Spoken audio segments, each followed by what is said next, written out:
हमने अभी तक पढ़ा है circle, parabola, ellipse, hyperbola. Circle की हमने जनरल इक्वेशन भी पढ़ी, स्टैंडर्ड इक्वेशन भी पढ़ी।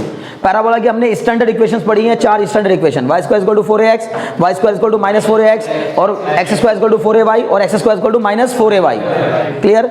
एलिप्स की हमने दोनों स्टैंडर्ड इक्वेशन पढ़ी हैं, x square upon a square plus y square upon b square equal to 1, जिसमें एक में a बड़ा होता है b से, एक में b बड़ा होता है a से, मतलब a ग्रेटर देन b और b ग्रेटर देन a। फिर हाइपरबोला की हमने इक्वेशन पढ़ी, x square upon a square minus y square upon b square equal to 1, और एक होती है minus x square upon a square plus y square upon b square equal to 1। मतलब यहाँ पर हाइपरबोला की पहचान करनी होती है कि x पॉजिटिव में है या y पॉजिटिव में है। समझ गए ना। अगर x पॉजिटिव हो y नेगेटिव हो तो बोलो कौन सा हाइपरबोला बनता है, x एक्सिस वाला हाइपरबोला बनता है। अगर x पॉजिटिव और y नेगेटिव तो x एक्सिस वाला हाइपरबोला बनता है। क्लियर है। उसकी एक्सिस को दो नाम दिए गए थे, याद होगा आपको, ट्रांसवर्स एक्सिस और कॉन्जुगेट एक्सिस, कॉन्जुगेट एक्सिस। ठीक है ना, क्लियर है इतनी बात। तो लास्ट क्लास हमारी जो है वो हाइपरबोला पे ही थी, लेकिन हमने हाइपरबोला का कॉन्सेप्ट सब समझा था बस उसमें, और एक दो न्यूमेरिकल किए थे, अभी मतलब एक दो क्वेश्चन किए थे। उसके बाद हमने हाइपरबोला के ज्यादा क्वेश्चन प्रैक्टिस नहीं किए थे। तो मुझे पूरी उम्मीद है कि आप हाइपरबोला के एक दो क्वेश्चन और कर लेंगे तो आपको शायद दिक्कतें दूर हो जाएंगी। तो पहले मैं सबसे पहले एक दो क्वेश्चन हाइपरबोला कराऊंगा, फिर उसके बाद हम जनरल क्वेश्चंस पर आ जाएंगे। ठीक है ना, यानी कि जिसमें कि इलिप्स, हाइपरबोला, पैराबोला, सर्कल, सबके कॉमन क्वेश्चन लूंगा। ठीक है ना। चलिए देखिए, जैसे मान लीजिए कि मुझसे एक क्वेश्चन में इसने कहा find the equation of the hyperbola where foci are 0, ±12। ठीक है, पहला क्वेश्चन देखिए, इसने बोला एग्जांपल है ही। वैसे अगर देखा जाए तो एनसीईआरटी का एग्जांपल नंबर 16 है, मुझे लगता है आपने शायद किया होगा। मेरा ये क्वेश्चन नंबर 1 है, लेकिन यही एग्जांपल नंबर 16 है एनसीईआरटी का। बोला गया है find the equation of hyperbola where foci are 0, ±12। तो इसका जो फोकाई है, हाइपरबोला के जो फोकाई है वो कितना दे रखा है, 0, ±12। ओके जी। और क्या दिया है, and the length of latus rectum is 36। Length of latus rectum मतलब लेंथ ऑफ लेटस रेक्टम कितनी दी है, 36 दी है। ये दो चीजें आपको गिवन है और हमसे कहा हाइपरबोला की इक्वेशन बनाओ। तो सबसे पहली बात तो आपको ये देखना है ये कौन सा वाला हाइपरबोला है। इसका फोकस चूंकि y एक्सिस पे लाई कर रहा है। कैसे पता चला y एक्सिस पे लाई कर रहा है, क्योंकि सर ये है 0, ±12। तो जाहिर सी बात है 0, ±12 है, तो इसका मतलब है कि इधर की तरफ अगर फोकस के कोऑर्डिनेट, वर्टेक्स के कोऑर्डिनेट अगर इस साइड में आते हैं तो हम कहते हैं कि सर हाइपरबोला कौन सा होगा, y एक्सिस वाला। तो हमें ये तो कंफर्म हो गया। और y एक्सिस वाले हाइपरबोला की इक्वेशन क्या होती है, -x² upon a² plus y square upon b square equal to 1। तो हमें ये तो कंफर्म हो गया कि इस हाइपरबोला की जो इक्वेशन होगी वो इस फॉर्म में आएगी, -x² upon a² plus y square upon b square equal to 1। उम्मीद है बात समझ में आ रही होगी। ओके जी, अब क्या करना है, ये दी है इसकी क्या, लेंथ ऑफ लेटस रेक्टम। तो याद है लेंथ ऑफ लेटस रेक्टम का फॉर्मूला क्या होता है, 2b² अपॉन a होता है किसके लिए, x एक्सिस वाले के लिए। तो y एक्सिस वाले के लिए क्या होता है formula, length of latus rectum का LR बराबर कितना दिया, 36, यानी 2a² अपॉन b बराबर 36। और फोकाई के कोऑर्डिनेट कितने दिए हैं, तो इसी को हम लोग क्या भी कह सकते हैं, बताइए 0, क्या होंगे ये, 0, ±b, 0, ±b। तो इसका मतलब b की वैल्यू कितनी आ जाएगी, अगर ये 0, ±b है तो b की वैल्यू कितनी, अच्छा सॉरी हाँ फोकाई है ना, फोकाई, तो 0, ±c, 0, ±c, समझ लो ना। तो ये c की वैल्यू है, तो हमें जो दी गई है ये c की वैल्यू दी गई है। c कितना हो गया, 12। चलो जी, अब मेन मुद्दा क्या है, अच्छा बताओ, आपको हाइपरबोला की इक्वेशन मिल जाएगी अगर आपको a और b की वैल्यू मिल जाए, यही है ना। अगर a और b की वैल्यू मिल जाए तो समझो हाइपरबोला की वैल्यू, हाइपरबोला की इक्वेशन आराम से बन जाएगी। तो इसके लिए आपको पहले c और इस वाली हेल्प से आपको क्या निकालना है, a और b की वैल्यू निकालनी है। बोलो कैसे निकलेगी, क्या फॉर्मूला होता है, हम बोलेंगे सर एक फॉर्मूला हमने और पढ़ा है, c² equal to a² plus b²। Hyperbola के केस में c is equal to √a² plus b²। मैंने कहा था कोई भी हाइपरबोला हो, चाहे x एक्सिस वाला चाहे y एक्सिस वाला, दोनों के लिए c का फॉर्मूला यही होता है। तो यानी कि √a² प्लस b² बराबर कितना हो जाएगा, 12 का स्क्वायर। बोलो हो जाएगा कि नहीं भाई, c की वैल्यू 12 है तो a² प्लस b² बराबर 12 का स्क्वायर। और एक इक्वेशन यहाँ से बन गई, यहाँ से क्या निकल के आएगा, यहाँ से आएगा सर, इसको भी मैंने अगर कटा दिया तो यहाँ से आ जाएगा सर a² बराबर कितना, 18b, ए स्क्वायर बराबर 18b, ठीक है ना, 18b। कोई डाउट हो तो बोलो। तो ए स्क्वायर की वैल्यू 18b हो गई और ए स्क्वायर प्लस बी स्क्वायर की वैल्यू 12 का स्क्वायर हो गई। तो एक इक्वेशन इसको मान लो और एक इक्वेशन इसको मान लो, दोनों इक्वेशन को सॉल्व करेंगे तो बताइए क्या आ जाएगा। ए स्क्वायर की जगह पे रख दिया 18b प्लस बी स्क्वायर बराबर 144। अब इसको लिख दूंगा B square plus 18b minus का 144 बराबर 0। बताओ क्या बन गई, क्वाड्रेटिक। यहाँ से b की दो वैल्यूज आएंगी, समझ गए ना, बहुत अच्छे। तो क्या होगा, बी स्क्वायर प्लस, बताओ 144 के ऐसे दो टुकड़े जिसको माइनस करके 18 आए, 144 के ऐसे दो फैक्टर जिनको माइनस करके 24 इंटू 6 है ना, 24 6 या 144 होता है। तो क्या आएगा 24 माइनस 6 इंटू में क्या आ जाएगा b और माइनस 144 बराबर 0। अब ये हो जाएगा आपका B square plus 24b minus का 6b और माइनस का 144 बराबर 0। यहाँ से b कॉमन ले लिया, बताइए क्या बचेगा, b प्लस 24 माइनस का 6 कॉमन ले लिया तो क्या बचेगा b प्लस 24 बराबर 0। यहाँ से एक इक्वेशन बन गई b माइनस 6 और एक बन गई b plus 24 equal to 0। b की एक वैल्यू आ जाएगी 6 और b की एक वैल्यू आ जाएगी माइनस 24। बोलो डाउट हो तो पक्का, बहुत अच्छे। अब आपको b की जब दो वैल्यू मिल गई तो इसी के करस्पॉन्डिंग a की भी क्या होंगी, दो वैल्यूज होंगी। a की दो वैल्यूज कैसे निकलेंगी, ये रही यहाँ पर सर। तो a स्क्वायर बराबर आपका आएगा 18 इंटू, एक बार आप b की वैल्यू रखेंगे 6 तो 18 इंटू 6, तो a बराबर कितना आ जाएगा अंडर रूट 18 इंटू 6। बताइए कितना होगा, यह आ जाएगा 9 और ये 12, कितना होगा, छोड़ो ना, क्या करना हमें a की वैल्यू निकाल के, सीधे a की वैल्यू चाहिए ना, a स्क्वायर की वैल्यू चाहिए तो 108 ले लेंगे ना, खत्म बात। भाई हमें चाहिए तो a स्क्वायर ना, तो काइंडली हम a की वैल्यू निकालने जा रहे हैं, खत्म करो उसको, a स्क्वायर आ गया, बहुत अच्छे। अब बताओ जरा मुझे, अगर ये मैंने एक बार रखा मैंने b की वैल्यू कितना -24, ठीक है, एक बार b की वैल्यू कितना रखा -24 रखो जरा, तो ये आ जाएगा a स्क्वायर बराबर 18 इंटू -24। अब जैसे ही आप पाएंगे कि a स्क्वायर बराबर माइनस का दिस, यानी कि स्क्वायर नेगेटिव हो नहीं सकता। बोलो बात समझ में आ रही कि नहीं। अरे भाई एक तरफ आ गया ए स्क्वायर और उस साइड बी की वैल्यू हमने रख दी, दोनों पढ़ेंगे, रख के दोनों देखेंगे यहाँ तक तो क्योंकि पॉसिबल है। लेकिन सर यहाँ जाने के बाद जैसे ही हमने रखा बी को -24 तो हम कहेंगे कि दोनों को सेटिस्फाई करती हुई वैल्यू नहीं है ये बी को तो सेटिस्फाई कर रही है -24 लेकिन ए के लिए कॉरस्पॉन्डिंग नहीं है ये, कारण क्योंकि ए का स्क्वायर नेगेटिव नहीं हो सकता, किसी भी नंबर का स्क्वायर कभी भी नेगेटिव नहीं होता। इसलिए ये वाली वैल्यू को क्या कर देंगे, नेगलेक्ट कर देंगे। ये नेगेटिव आ गया तो उसको नेगलेक्ट कर दिया। बोलो बात समझ में आ रही कि नहीं।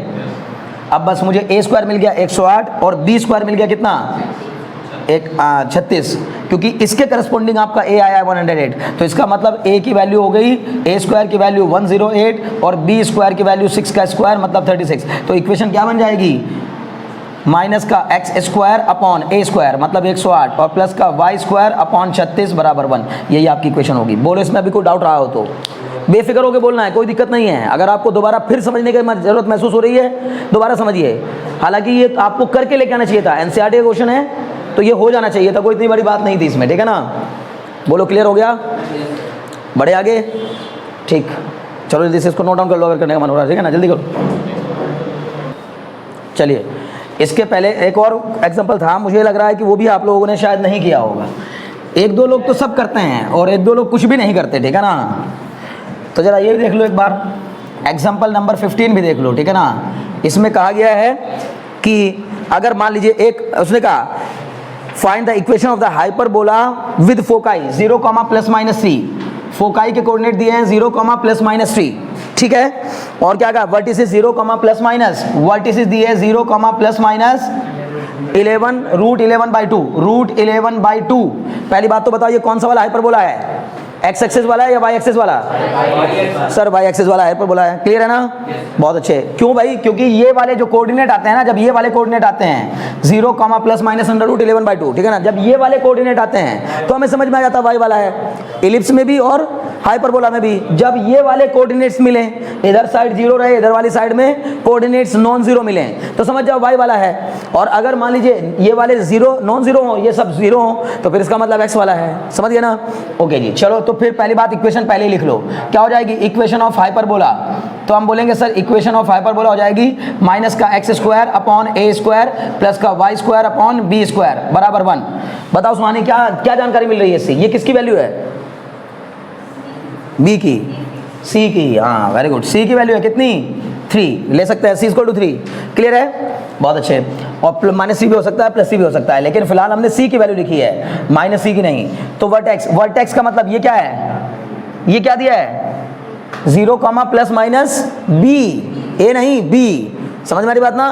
तो ये b दिया गया है, b कितना हो गया 11√11/2। आपको c और b मिल गया, क्या आप a नहीं निकाल सकते? हाँ सर निकाल सकते हैं। क्या तरीका लगाएंगे, c² बराबर a² प्लस b²। तो बस c² बराबर c की वैल्यू रखो यहाँ पर 3 का स्क्वायर, तो बोलेंगे सर ये हो गया 3 का स्क्वायर बराबर a² प्लस √11/2 का होल स्क्वायर। ये हो जाएगा 9 बराबर a² प्लस 11/4 होगा। इसको इधर ले आओ, 9 माइनस 11/4 बराबर कितना a²। 9 4 जा 36, 36 माइनस 11/4 बराबर कितना a²। 36 में से 11 गया 25/4 बराबर क्या a²। तो यहाँ से a की वैल्यू कितनी आ जाएगी 5/2, लेकिन जरूरत नहीं है उसकी, हमें तो a² चाहिए था, काम बन गया खत्म। बताओ इक्वेशन ऑफ हाइपरबोला क्या हो जाएगी, प्रिया समझ में आ रहा तुम्हें? तो इक्वेशन ऑफ हाइपरबोला माइनस का x² अपॉन a² बताओ कितना है 25/4, कितना है 25/4 प्लस y² अपॉन b² बताओ कितना है, b हो जाएगा सर √11/2 का होल स्क्वायर। अब इसका स्क्वायर मत कर देना, ये मैंने पहले ही कर लिया स्क्वायर, और ये b की वैल्यू है, चूंकि b की वैल्यू है और b का स्क्वायर निकालना है, यही सब पता होना चाहिए, ठीक है ना। बस हो गया काम। फिर इतना समझ के जो बच्चा पढ़ लेता है ना उसके लिए दिक्कत नहीं आती कभी भी। ये आ जाएगा माइनस का 4x² अपॉन 25 और प्लस का 4y² अपॉन 11 बराबर क्या 1। बोलो को डाउट हो तो खत्म, यही आंसर है, ठीक है। नोट कर लीजिए, बहुत ज़्यादा से ज़्यादा मन हो करने का तो इसको और आगे भी ले जा सकते हैं आप थोड़ा सा, ठीक है ना। मतलब क्या कर सकते हैं बताओ, इसके और आगे ले जाने के लिए क्या कर सकते हैं, बस एलसीएम ले लेंगे, थोड़ा ये वैसी वाली इक्वेशन में आ जाएगा, तभी अपॉन में नहीं रहेगा, लेकिन यहीं छोड़ दो कोई दिक्कत नहीं है, सही है, ठीक है। बढ़े आगे, ओके जी। क्वेश्चन नंबर 15 पूछा है मुझसे किसी ने, इससे पहले किसी को प्रॉब्लम हो तो बताओ जल्दी से। एक्सरसाइज 11.4 में क्वेश्चन नंबर 15 से पहले कोई प्रॉब्लम नहीं सर। देखो सब लोग कह रहे हैं नहीं सर, अभी देखते हैं। मैं पहले 14 बता दूंगा, 15 बता दूंगा, फिर मैं पूछूंगा कॉमन क्वेश्चन को एक। देखिए 15th क्वेश्चन देखिए जल्दी से, ठीक है ना। एक्सरसाइज क्या है ये, एक्सरसाइज 11.4 की बात हो रही है, ठीक है ना। ओके जी, अगर नई बुक की बात करेंगे तो 10.4। क्वेश्चन नंबर 15, इसने का फोकाई है 0, प्लस माइनस √10। अगर आप अब इसको देखते तो आप कहते कि नहीं सर हो गया, पासिंग थ्रू 2,3, कहाँ से पास हो रहा है 2,3 से पास हो रहा है। कहाँ से पास हो रहा है 2,3 से पास हो रहा है, यानी एक पॉइंट दिया गया है जहां से ये हाइपरबोला पास हो रहा है। मेन मुद्दा ये है, क्लियर है, बहुत अच्छे। अब बताओ मुझे जरा देख करके कि इक्वेशन, सबसे पहली बात तो इसको देख करके, फोकाई को देख के समझ में आ गया कौन सी वाली, कौन सा हाइपरबोला होगा ये सर y एक्सिस वाला। सर आज जितने भी कराए अभी तक सारे y वाले हैं, ठीक है ना। तो y² अपॉन b² बराबर 1, ये हो गई इक्वेशन ऑफ हाइपरबोला, क्लियर। लेकिन इसको देखकर एक जानकारी तो मिल गई कि c² कितने के इक्वल हो जाएगा √10 का स्क्वायर। नहीं समझे, ये c की वैल्यू है तो इसका मतलब c² बराबर 10 आ जाएगा। c² बराबर 10, एक इक्वेशन मिल गई, c² की वैल्यू मिल गई, यानी कि मैं ये भी कह सकता हूँ a² प्लस b² की वैल्यू मिल गई कितनी 10। इसको एक इक्वेशन बना दी, क्योंकि c² बराबर क्या होता है a² प्लस b²। बोलो समझ में आ रहा है कि नहीं, बहुत बढ़िया। अब सर क्या कर लेंगे, अब इसके आगे देखो, अब ये वाला जो हाइपरबोला, ये हाइपरबोला यहाँ से पास हो रहा है, इस पॉइंट से पास हो रहा है, तो इसका मतलब ये पॉइंट इस कर्व की इक्वेशन को सेटिस्फाई करेगा 100 के 100%। तो हम कहेंगे hyperbola passes through, hyperbola passes through, ठीक है ना। कहाँ से पास हो रहा है सर, ये हो गया 2,3, तो हम बोलेंगे इसका मतलब 2,3 इसकी इक्वेशन को सेटिस्फाई करेगा। तो ये बन जाएगा माइनस के 2 का स्क्वायर अपॉन a² प्लस ये हो जाएगा b कितना है 3 का square upon b² equal to 1। सब मिला जुला कर ये हो जाएगा माइनस का 4 upon a² plus 9 upon b² equal to 1। LCM लीजिए जल्दी से, ठीक है ना।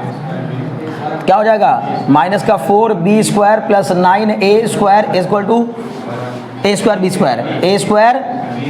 b²। बोलो कोई डाउट हो तो नहीं ना, बहुत अच्छे। एक बेहतर रास्ता ये भी था कि हम यहाँ से b² की वैल्यू निकालते और यहाँ पर पुट कर देते, लेकिन तब भी वही काम करना पड़ता, मजबूरी तो वही है, समझ रहे ना। यहाँ तक कोई समस्या हो तो मुझे बताओ, बहुत बढ़िया। तो बस अब आपको बाई यानी हाउ क्या करना है, किसी एक वेरिएबल को यहाँ से एलिमिनेट करना है। तो एक को किसी को एलिमिनेट कर देते हैं, b² वाले को एलिमिनेट कर देते हैं। तो हमने यहाँ से निकाला b² की वैल्यू कितनी आ जाएगी 10 माइनस a², इसको उठाकर यहाँ रख दिया, तो माइनस का 4 into 10 minus a², 10 minus a², ध्यान दीजिएगा, ठीक है ना, a² और प्लस का 9a² बराबर a² इंटू 10 माइनस a²। भाई बी स्क्वायर की जगह पे जहाँ भी बी स्क्वायर दिखेगा सब जगह रखेंगे ना वैल्यू। ओके जी, अब ये कितना हो जाएगा, माइनस का 40 और प्लस का 4a square plus 9a square plus 10 is equal to 10a square minus a की पावर 4। बोलो यहाँ तक कोई समस्या हो तो नहीं, इसको सबको इधर ले आओ तो ये हो जाएगा सर a की पावर 4, ये हो जाएगा sir minus 10a square plus 4a square plus 9a square और माइनस का 40 बराबर 0। ये माइनस 10 और ये 9 और 4 13, तो कितना बचेगा, a की power 4 plus 3a square minus 40 बराबर 0। अब यहाँ हम सर क्या करेंगे, बाई क्वाड्रेटिक बन गई, लेकिन ये रिड्यूसिबल क्वाड्रेटिक है। रिड्यूसिबल क्वाड्रेटिक मतलब ऐसे क्वाड्रेटिक जिसको जो क्वाड्रेटिक दिख तो नहीं रही लेकिन उसको क्वाड्रेटिक बनाया जा सकता है। तो हम क्या कर देंगे सर, लेट a स्क्वायर बराबर y, चलो y नहीं मानते, y तो हमारी इक्वेशन में आता है तो p मान लेते हैं। लेट a स्क्वायर बराबर p, a स्क्वायर को अगर p मान लिया तो a की पावर 4 कितना हो जाएगा, p स्क्वायर, तो हो जाएगा p square plus 3p minus 40 equal to 0। अब 40 के ऐसे दो फैक्टर जिनको माइनस करके 3 आए, ऐसे कोई फैक्टर मिल रहा है क्या? देखो शिवांश को नहीं मिल रहा है ऐसे फैक्टर। 40 1 जा 40, 40 के ऐसे दो फैक्टर जिनको माइनस करके 3 आए, 8 5 जा 40 और 8 माइनस 5 3, तो मिल तो गए, कौन कह रहा नहीं मिल रहा है। ये हो गया p स्क्वायर प्लस ये हो जाएगा 8 माइनस 5 इंटू p माइनस 40 बराबर 0। ये हो जाएगा p square plus 8p minus 5p minus 40 बराबर 0। सॉल्व कर लोगे इसको आगे, अरे छोड़ दूं बस मैं भाई, अब तो आगे बस क्या करना है, p कॉमन लिया तो बनेगा p प्लस 8, फिर यहाँ पर माइनस का 5 कॉमन लिया, क्या बनेगा p प्लस 8 बराबर 0। यहाँ से एक p की वैल्यू आ जाएगी माइनस 8 और एक p की वैल्यू आ जाएगी 5। बोलो p की वैल्यू माइनस 8 हो सकती है क्या सौरभ, p की वैल्यू माइनस 8 हो सकती है क्या, हो सकती है ना? हाँ नहीं हो सकती, क्यों नहीं हो सकती, क्योंकि p का मतलब a स्क्वायर, p का मतलब a स्क्वायर, p जो है वो किसी नंबर का स्क्वायर है, p जो है वो किसी नंबर का स्क्वायर है और किसी नंबर का स्क्वायर कभी भी नेगेटिव नहीं हो सकता, समझे? इसलिए जोर लगाना होता है भाई दिमाग में, पर यही तो मैथ्स होती है। मैथ्स का मतलब क्या है, मैथ्स में अटेंटिविटी सबसे ज़्यादा काम आती है, समझ लो ना।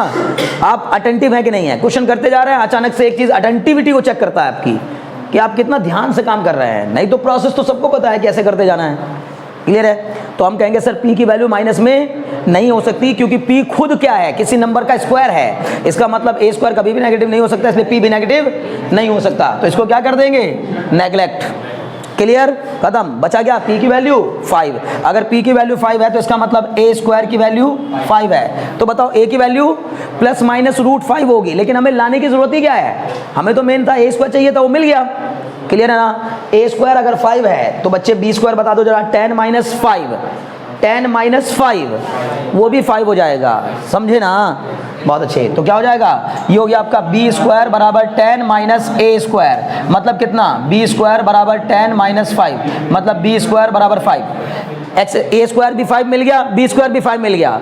सर अब की बार तो इस हाइपरबोला के दोनों कोफिशिएंट सेम आ गए, सर इसको तो सर्कल होना चाहिए, बोलो ना, नहीं हो सकता। कारण क्या है, क्योंकि उसमें तो पहले ही से एक माइनस एक प्लस है। जब मैं वहां जब इसकी वैल्यू रखूंगा तो फिर कोफिशिएंट 5 नहीं कहलाएंगे, क्या कहलाएंगे, एक कहलाएगा माइनस का 1/5 और एक का हो जाएगा प्लस का 1/5, सेम नहीं है। तो खाली लग रहा है, बस ऐसा लगता है, कभी आता मन में ना। जैसे मैं आपको ये मैं बताता हूँ ना, आपको बीच बीच में बातें जो मैं आपके ऐसे बात करता हूँ ना, बहुत बार मैं मैक्सिमम टाइम मैं ऐसे ही बात करता हूँ, जैसे एक स्टूडेंट बात करता है अपने टीचर से, क्लियर है ना, कि तुम्हारे मन में ये चल रहा होगा, तुम्हारे दिमाग में ये आ रहा होगा, अब तुम्हें ऐसा लग रहा होगा, ठीक है ना। तो ये लगना स्वाभाविक है, तभी कहता हूँ कि ऐसा लग रहा होगा, ये नेचुरल है। लेकिन अगर ये नेचुरल चीज़ों को हम समझने की कोशिश नहीं करेंगे कि नहीं स्वाभाविक तो था, ठीक है, आगे मेरे दिमाग में ये बात आ गई, गलती हो गई मुझसे, लेकिन मैं इस गलती को सुधारूंगा, है ना, ये दिमाग में रहना चाहिए। ये नहीं कि आप बस उसको इग्नोर मार रहे हो, नहीं, आपने सोचा यार ये कैसे हो सकता था, मेरे दिमाग में आया क्यों नहीं ये बात पहले, कि नहीं सेम नहीं आया, ठीक है ना, सेम नहीं है कोफिशिएंट। तो इक्वेशन क्या बनेगी, माइनस का एक्स स्क्वायर अपॉन 5 प्लस का y square upon 5 equal to 1, ये हाइपरबोला की इक्वेशन है। बोलो बात समझ में आएगी नहीं, ए स्क्वायर की वैल्यू रख दी, बी स्क्वायर की वैल्यू रख दी, ठीक है ना। आगे बढ़ जाएं और बताओ कोई क्वेश्चन हो तो। हाइपरबोला में किसी तरह का कोई क्वेश्चन तो नहीं बचा ना अभी, नहीं, तो जी आ जाओ इसकी मिसलेनियस पर। मुझे पूरी उम्मीद है कि मिसलेनियस भी आपने की होगी अगर कोशिश करते। मेरी तरफ से कॉन्सेप्ट क्लियर, एनसीईआरटी का कॉन्सेप्ट पूरा क्लियर था, आपको मैं बार बार बता रहा हूँ। आपने अगर पिछली 4 क्लास की हैं तो आपको एनसीईआरटी के अकॉर्डिंग पूरा कॉन्सेप्ट क्लियर था, ये भी कुछ नया नहीं था इसमें, इस क्वेश्चन में कोई नया नहीं था, नोट तो कर लो, हो जाएगा। कर लोगे दोबारा? हाँ तो कर लोगे तो रहने दो, कर लोगे तो रहने दो, लेकिन अगर नहीं कर पाए ना तो फिर मार बहुत खाओगे, ध्यान रखना। हाँ ठीक, चलो बढ़ते हैं, ठीक है ना। आ जाओ एग्जाम्पल नंबर, चलिए ध्यान से देखिएगा, अब एग्जाम्पल नंबर 17 की तरफ बढ़ते हैं। एग्जाम्पल नंबर 17 कितने लोगों ने कर लिया? किया किसी ने? नहीं किया, करने चाहिए थे वैसे, है ना। एग्जाम्पल नंबर 17 देखिए, बढ़िया क्वेश्चन है। इसने कहा the focus of a parabolic mirror. अब ये कुछ वर्ड प्रॉब्लम्स हैं, ठीक है ना, अब मिसलेनियस में कुछ वर्ड प्रॉब्लम है, ठीक है ना। इसकी क्या कहा इसने? The focus of a parabolic mirror. चलो भाई ध्यान दो। अच्छा एग्जाम्पल नंबर 17 पे आ जाओ। अच्छा पढ़ाई पे फोकस करो, है ना, पढ़ाई ज़्यादा जरूरी है, ये सब चीज़ें तो चलती रहेंगी, है ना।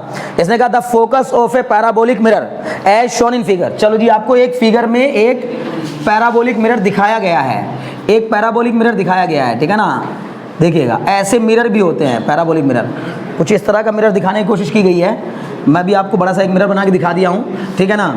देखिए इसने कहा है कि इस पैराबोल, बहुत ध्यान सुनिएगा, the focus of a parabolic mirror as shown in figure is at a distance of 5 centimetre. इस पैराबोलिक मिरर का जो फोकस है वो कहाँ लाई कर रहा है? 5 सेंटीमीटर पर। सब कुछ शो किया गया है फिगर में, मतलब ये यहाँ पर ओरिजिन दिया गया है। वो आपको ये नहीं कि सर ये आपने कैसे मान लिया कि इसका वर्टेक्स ओरिजिन पे ही होगा, वो दिया गया है, ठीक है ना। कहाँ पर दिया गया है? 0,0 पर। तो पैराबोलिक मिरर का फोकस कहाँ लाई कर रहा है? यहाँ से 5 सेंटीमीटर पर, ठीक है ना, उसने दिया। अच्छा नहीं, फोकस कहाँ लाई कर रहा है? फोकस यहाँ है, यहाँ कितने पर? 5,0 पर। क्लियर है? सुनो क्वेश्चन सुनो, एग्जांपल नंबर 17 है the focus of a parabolic mirror as shown in figure is at a distance of 5 centimetre from its vertex. इसके वर्टेक्स से 5 सेंटीमीटर दूर इसका फोकस लाई कर रहा है, तो फोकस के कोऑर्डिनेट क्या हो जाएंगे? 5,0। बहुत बढ़िया। And if the mirror is 45 centimetre deep. अब डीप का मतलब यह है जहां तक मिरर की लंबाई दी गई है, जैसे ये मिरर और आगे तक जा सकता था, लेकिन उसने बस इतना ही बड़ा मिरर बनाया, तो ऐसे हिसाब से मिरर बनाया कि उसकी जो डेप्थ है, डेप्थ यहां से देखी जाएगी। ये मिरर है, इस मिरर की डेप्थ को ऐसे दिखाया जाता है, इधर से देखेंगे और वर्टेक्स पे जाएंगे, तो कितना डीप है ये? 45 सेंटीमीटर डीप है। Find the distance A B. हमें किसकी वैल्यू फाइंड करनी है? ए बी की वैल्यू फाइंड करनी है। कितने लोग ऐसे हैं जो इस क्वेश्चन को कर सकते हैं? पहले तो मुझे बताओ, क्या ए बी लेटस रेक्टम है? क्या ए बी लेटस रेक्टम है? नहीं सर, लेटस रेक्टम तो नहीं है। बोलो क्यों नहीं है? वेरी गुड, क्योंकि फोकस से पास नहीं हो रही है। हर वो लाइन लेटस रेक्टम कहलाती है जो फोकस से पास होती है, पर सर फोकस से पास नहीं हो रही है, इसका मतलब लेटस रेक्टम तो नहीं है। फिर क्या करेंगे? सबसे पहली बात, हमें फोकस के कोऑर्डिनेट दे रखे हैं, बोलो कितने बच्चे? 5,0। तो मैं बोलूंगा सर ए की वैल्यू आ गई कितनी? 5। तो equation of the ellipse, sorry equation of the parabola क्या हो जाएगी? अरे भाई फोकस के कोऑर्डिनेट 1,0 होते हैं ना, पैराबोला में तो फोकस के कोऑर्डिनेट 1,0 होते हैं ना, तो ए की वैल्यू कितनी हो गई? 5। तो इक्वेशन ऑफ पैराबोला क्या हो जाएगी? इक्वेशन ऑफ पैराबोलिक मिरर, इस पैराबोलिक मिरर की इक्वेशन हो जाएगी सर y² बराबर 4ax, मतलब 4 इंटू ए मतलब 5 इंटू एक्स, यानी कि y² बराबर 20x। बोलो यहाँ तक को डाउट हो तो y² बराबर 20x। अगर हमसे केवल पूछा होता कि इस पैराबोलिक मिरर की इक्वेशन बताओ, तो बस इतना ही करके छोड़ देते, लेकिन हमसे इतना नहीं पूछा है, हमसे कुछ और पूछा है। बोलो क्या पूछा है? हमसे पूछा है ए बी की लेंथ। क्या पूछा है? ए बी की लेंथ। अब ए बी की लेंथ निकालने के लिए क्या करूंगा बताओ? कोई मुझे बता दे आप में से, मुझे बहुत खुशी होगी कि आप में से कोई इतना दिमाग लगा पा रहा है कि मुझे अगर ए बी की लेंथ निकालनी है तो कैसे निकालूंगा?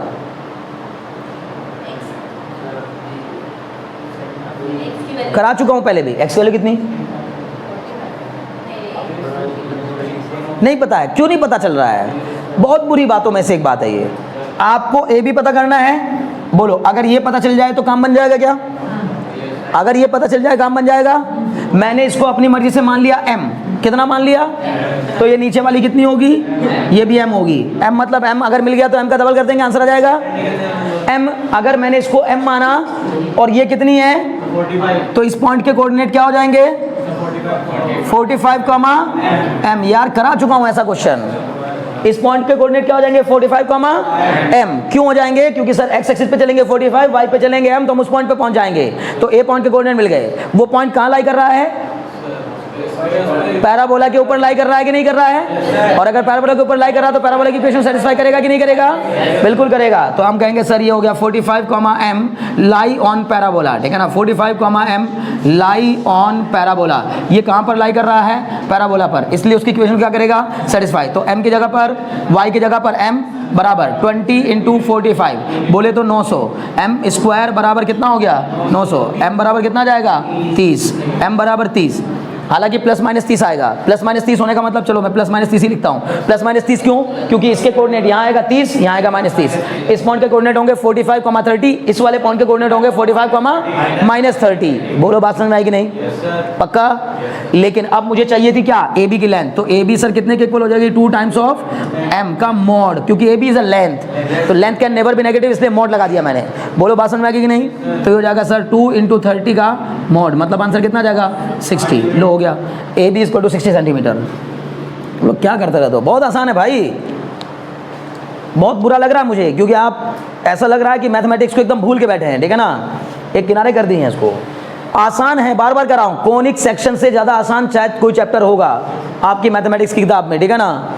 इससे ज़्यादा आसान और क्या होगा, समझ गए ना। लेकिन अब इतना भी आसान नहीं है। जब मैं क्वेश्चन अभी फिर कर रहा हूँ कि अभी मैं दे रहा हूँ आपको, देखो मैं जान रहा हूँ ये क्वेश्चन आपने नहीं किया होगा, अभी एक और क्वेश्चन कराऊंगा वो भी मुझे पता है कि नहीं किया होगा, ठीक है। जल्दी से इसको नोट करो पहले साहब। देखो एग्जाम्पल नंबर 18 देखिए। एग्जाम्पल नंबर 18 में क्या कहा गया है भाई? ये भी बढ़िया क्वेश्चन है, बहुत अच्छे क्वेश्चनों में से एक क्वेश्चन है ये, ठीक है। वर्ड प्रॉब्लम है, और आप देख रहे हैं कि वर्ड प्रॉब्लम तो अच्छी होती है किसी भी चैप्टर की, ठीक है। तो इस कॉनिक सेक्शन में भी वर्ड प्रॉब्लम आ गई। किसी ने मुझसे पूछा भी था शायद 1-2 दिन पहले, सर हम पढ़ क्यों रहे हैं ये कॉनिक सेक्शन, ये सब पढ़ क्यों रहे हैं? देख लो आप, प्रैक्टिकल प्रॉब्लम है, पैराबोलिक मिरर, ये सब पता चल गया। अब देखो इस क्वेश्चन को, बहुत बढ़िया सा क्वेश्चन है।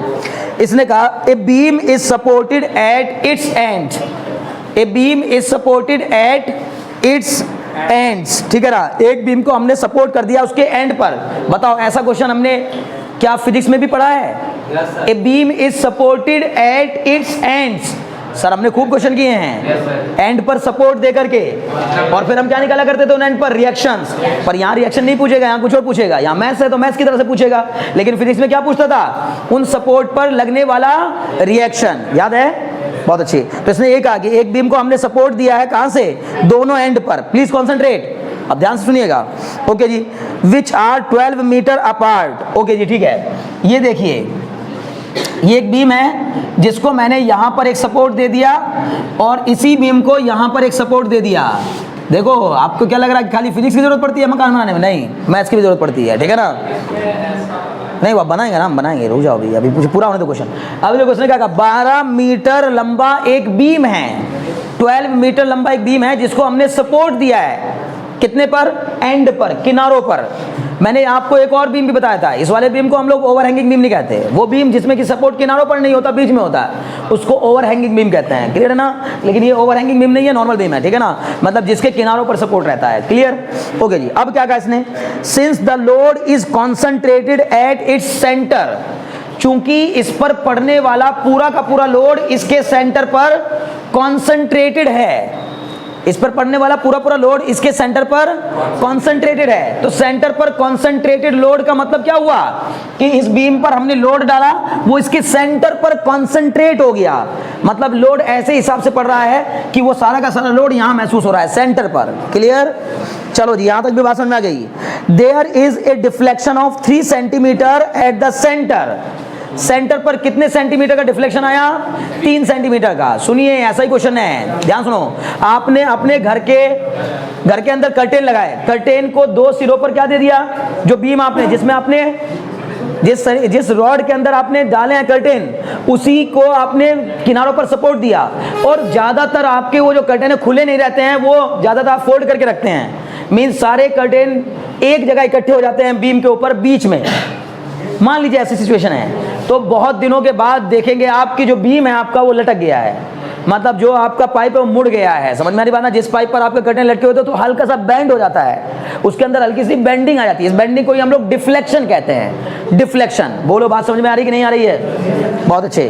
तो इसका मतलब यहाँ पर एक डिफ्लेक्शन प्रोड्यूस हो गया। कहाँ पर? सेंटर पर। मैंने सेंटर पर एक लोड डाला, उस लोड से इसके अंदर डिफ्लेक्शन आ गया, मतलब ये बीम मुड़ गया, बैंड हो गया बीच में से। और ये बड़े काम की बातें हैं। कहाँ जरूरत पड़ेगी इनकी? ब्रिजेस बनाने में सबसे ज्यादा इंपॉर्टेंट रोल अदा करता है ब्रिज बनाने में, कि भाई कितना डिफ्लेक्शन आया। आपने जनरली देखा होगा जब आप ब्रिज के ऊपर खड़े होते हैं, अगर आप किसी ब्रिज पे खड़े हैं और उसके ऊपर से वाहन गुजर रहे हैं, तो आपको लगता है यार पूरा ब्रिज हिल रहा है, लग रहा है आज ये ब्रिज टूटने वाला है। नहीं, हिल रहा है तो अच्छा है, हिल नहीं रहा होता तो अच्छा नहीं था। बात समझ में आ रही ना? ब्रिज का हिलना मतलब हिलना, समझ लो ना, आपको वाइब्रेशन भी लगेगा।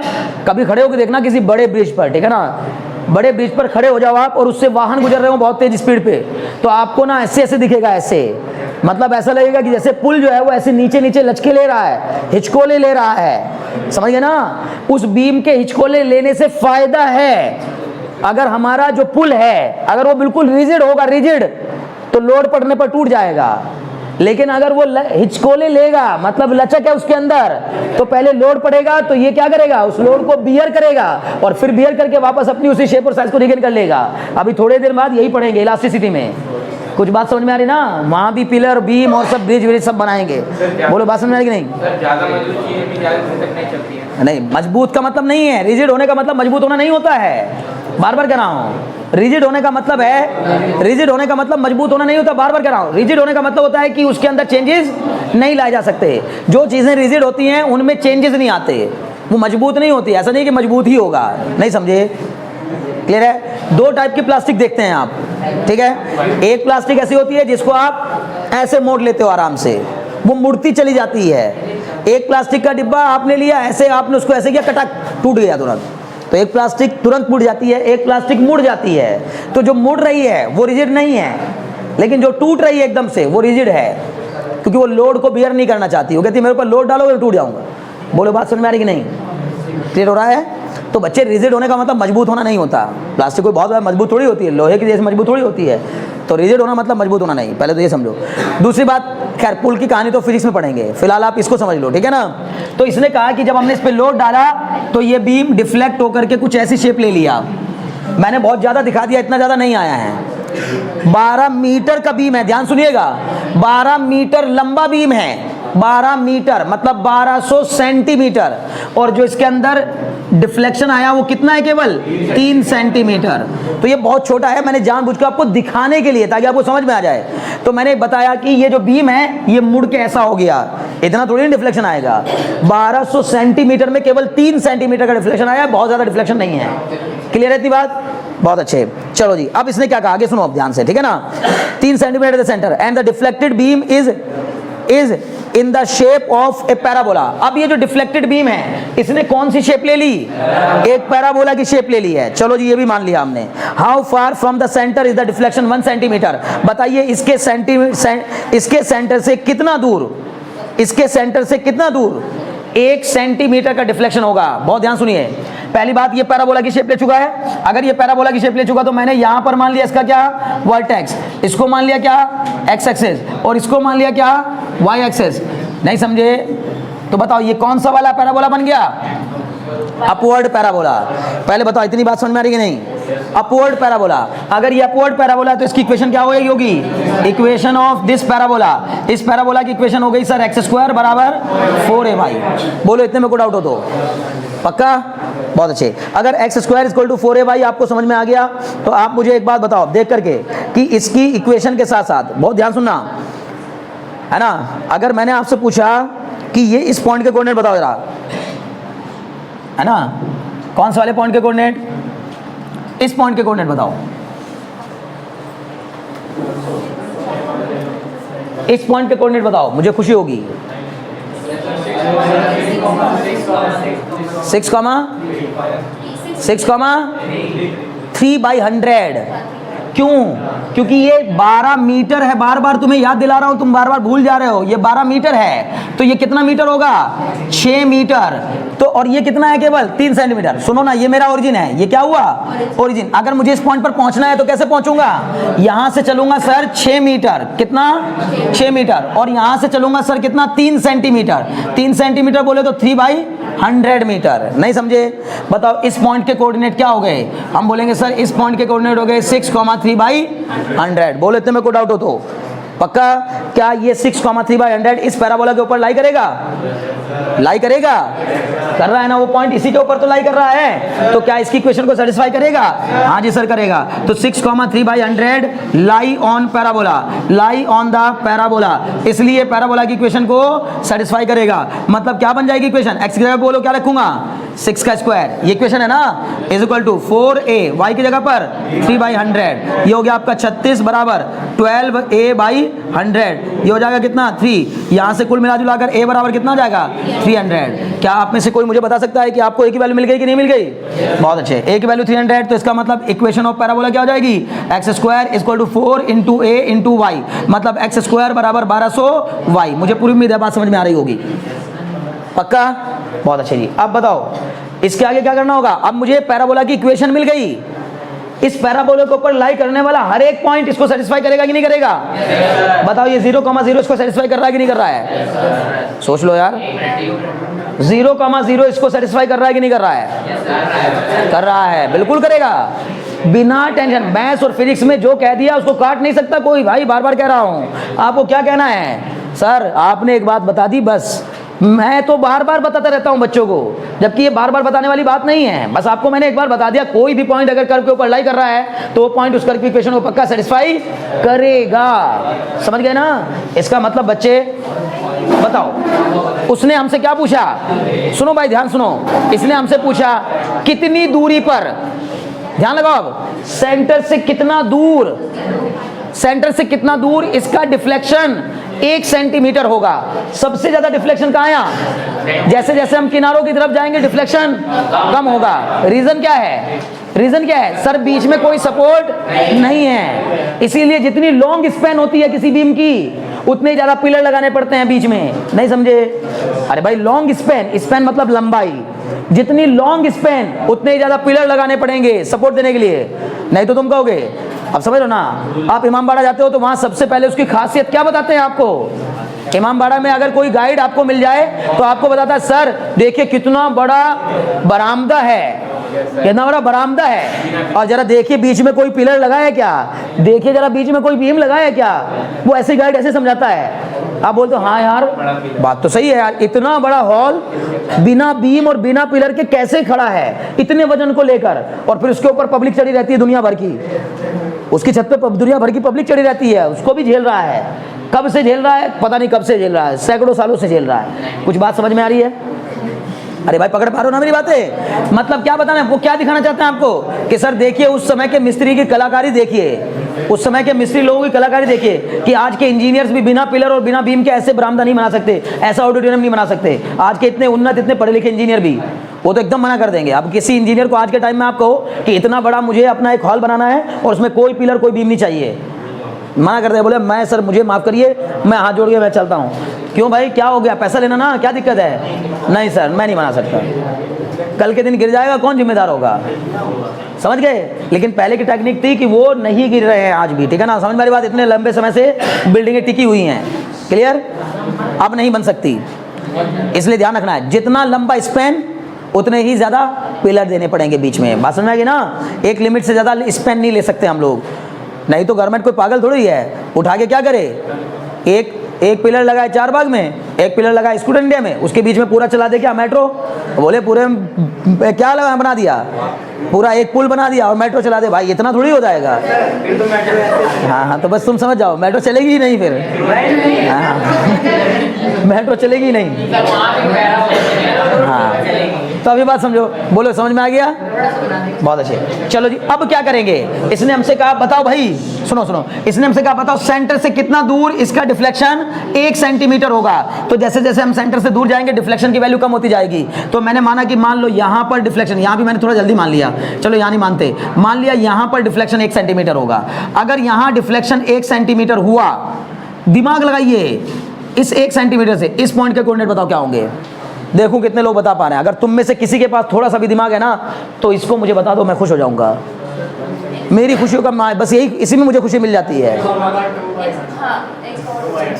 6 गलत, 6 तो नहीं होगा क्योंकि यहाँ से लेके यहाँ तक 6 नहीं है, 6 तो वहाँ किनारे तक है। तो मेरे को सर ये नहीं पता ये कितनी दूरी है, मैंने इसको अपनी मर्जी से मान लिया h। क्या मान लिया? h। और इस पॉइंट के कोऑर्डिनेट, तो ऊपर से एक नहीं देखना है, गलती ना कर बैठना। कुछ बच्चे कहेंगे सर एक ऊपर से एक दे रखा है, नहीं नहीं, कोऑर्डिनेट देखा जाएगा एक्स एक्सिस से, तो ऊपर से अगर 1 सेंटीमीटर है तो नीचे से कितना होगा 2 सेंटीमीटर। अच्छा डिफ्लेक्शन ऊपर से ही लेना है क्योंकि डिफ्लेक्शन नीचे से थोड़ी ना आया होगा, यही बस यही सब खेल है बस। तो इसका मतलब ऊपर से 1 सेंटीमीटर तो नीचे से 2 सेंटीमीटर, 2 सेंटीमीटर। तो इस पॉइंट के कोऑर्डिनेट क्या हो जाएंगे h,2/100, h,2/100। समझ पा रहे हो ना? अब ये बताओ ये h,2/100 इस पैराबोला के ऊपर लाई कर रहा है कि नहीं कर रहा है? तो इस पैराबोला की इक्वेशन को सेटिस्फाई करेगा कि नहीं करेगा? बिल्कुल करेगा सर। तो हम कहेंगे h,2/100 lie on parabola, lie on the parabola, इस पैराबोला के ऊपर लाई कर रहा है, इसका मतलब पैराबोला की इक्वेशन को सेटिस्फाई करेगा। x की जगह पे क्या रखूंगा h² बराबर 1200 इंटू 2/100, ये कट के कितना आ जाएगा h² बराबर 24, इसका मतलब h बराबर √24, मतलब 2 बोलिए ना कितने का हो गया 24, 4 इंटू 6, 4 इंटू 6 तो 2√6 मीटर। लीजिए सब खत्म। कितनी दूरी पर? 2√6 मीटर की दूरी पर आपको डिफ्लेक्शन कितना देखने को मिलेगा 1 सेंटीमीटर। बोलो इतने में कोई डाउट हो तो? हाँ सर वो 2 सेंटीमीटर ना सर, टोटल 3 है, 2 सेंटीमीटर लिया सर, 2/100 2 सेंटीमीटर को मीटर में बदला है। मीटर बदले और पहले नहीं बदला था 3/100, पहले नहीं बदला था सेंटीमीटर। डिफ्लेक्शन दिया है सेंटीमीटर में, बीम की लंबाई दी है मीटर में, इसलिए पहले डिफ्लेक्शन को भी हमने किस में बदल लिया मीटर में बदल लिया। समझ गए ना? नहीं समझे? बस ठीक हो गया भाई, हो गया। अभी बताओ कोई डाउट हो तो? नहीं, चलो जल्दी नोट कर लो जल्दी से साथ। हे बच्चों मुझे पूरी उम्मीद है ये क्वेश्चन समझ में आ गया होगा आप लोगों को, पक्का? अब सुनो मेरी बात, आपको अगर कह के ना भेजा जाए ना तो आप मानते नहीं बात को। मैंने कहा बस बोला नहीं, कहा नहीं तो आप उसको माने नहीं, जबकि सही मायनों में कॉनिक सेक्शन कंप्लीट हो गया था लास्ट वीक में ही, और अब आपको करना ये चाहिए था कि आप सारे क्वेश्चन लगा के आते। अभी भी रह गए एनसीईआरटी क्वेश्चन, अभी भी बता रहा हूँ, मिसलेनियस का एक भी क्वेश्चन नहीं किया हमने, अभी सिर्फ एग्जांपल कर रहे थे। तो आज आपके पास आज काम है, कल बिल्कुल भी नहीं बताऊंगा, मैं बार बार कह रहा हूँ, मतलब कल के बाद आपको करना यह है कि शुरू से लेकर एकदम सर्कल से लेकर और मिसलेनियस एक्सरसाइज तक, सर्कल के पहले एग्जांपल से लेकर और मिसलेनियस के आखिरी एग्जांपल तक देखिए कि आपको कोई क्वेश्चन फंस तो नहीं रहा है। कल आते ही सबसे पहले अपनी क्वेरीज पूछेंगे, उसके बाद मैं कुछ जनरल क्वेश्चन कराऊंगा। बार बार कह रहा हूं अभी कॉनिक सेक्शन कंप्लीट नहीं हुआ क्योंकि अभी तो आपको जनरल क्वेश्चंस करने बाकी हैं, लेकिन पहले एनसीईआरटी तो निपटा लो, ठीक है? तो आज के लिए मुझे लगता है इतना काफी है। नेक्स्ट क्लास में मिलेंगे तो आप होमवर्क करके लेके आइएगा, ठीक है ना? उसके बाद बात करेंगे, ठीक? चलो।